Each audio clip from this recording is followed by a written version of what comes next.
আজকে পেঁয়াজু বানাবো আমি। এটা আমার আরিয়ার দুজনেরই অনেক পছন্দ, আর সামনের রোজায় কারো এই রেসিপিটা কাজেও লাগতে পারে। হাফ কাপ ডাল পানিতে ভিজায় রাখবো 2 ঘন্টার মতো। ভিজানো হয়ে গেলে এটাকে ভালো করে ধুয়ে তারপরে একটা ছাঁকনিতে ছেঁকে এটাকে ব্লেন্ড করে ফেলতে হবে। এই যে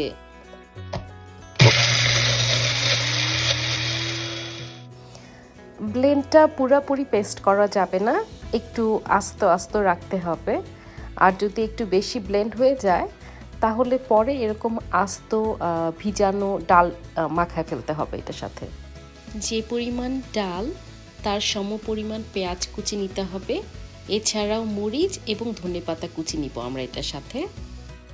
আরও দিব হলুদ, মরিচ, জিরা, ধনে গুঁড়া হাফ টিস্পুন ইচ।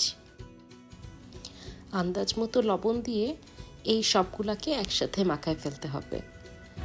পেঁয়াজ, কাঁচামরিচ, ধনেপাতা, মশলাগুলা। এখানে অল্প একটু আদা রসুন পেস্টও আমি দিছিলাম। তো সব কিছু একসাথে মাখায় ফেলবো এখন। মাখানো হয়ে গেলেই আমরা ভেজে ফেলতে পারবো। তো সেটার জন্য একটা প্যানে তেল দিয়ে নিলাম।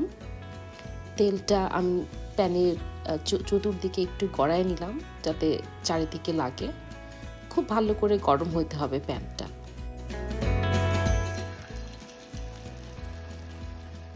পেঁয়াজগুলোর পেটের কাজটা আমি একটু চ্যাপটা করে তারপরে তেলে দেই, যাতে ভিতরে মানে বেশি মোটা না থাকে, একটু চ্যাপটা হয়, ক্রাঞ্চি হয়।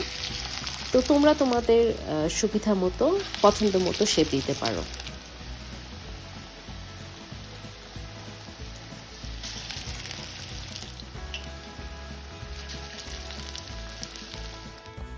একটা পাশ একটু শক্ত হয়ে আসলে একটু সরাই সরাই দিতে হবে যাতে একটার সাথে একটা লেগে না যায়, উল্টাতে সুবিধা হয়।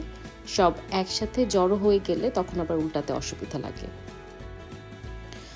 আমরা একটু ওয়েল ডান খেতে পছন্দ করি, বাট যে যেমন ভাজা খেতে পছন্দ করে তেমনি রং করে এটা ভেজে উঠায় ফেলতে হবে। কেউ ব্রাউন, কেউ ডার্ক ব্রাউন, কেউ গোল্ডেন ব্রাউন। আমাদেরটা একটু ডার্ক হয়, কারণ এভাবে আমরা খেতে পছন্দ করি। তো ভাজা হয়ে গেলে এটাকে উঠায় ফেলতে হবে একটা একটা করে। প্রথম ব্যাচটা ভাজা শেষ আমাদের। এবার সেকেন্ড ব্যাচ একটা একটা করে দিয়ে সেম আগের মতো করে ভেজে নিব, ভেজে আবার উঠায় ফেলব।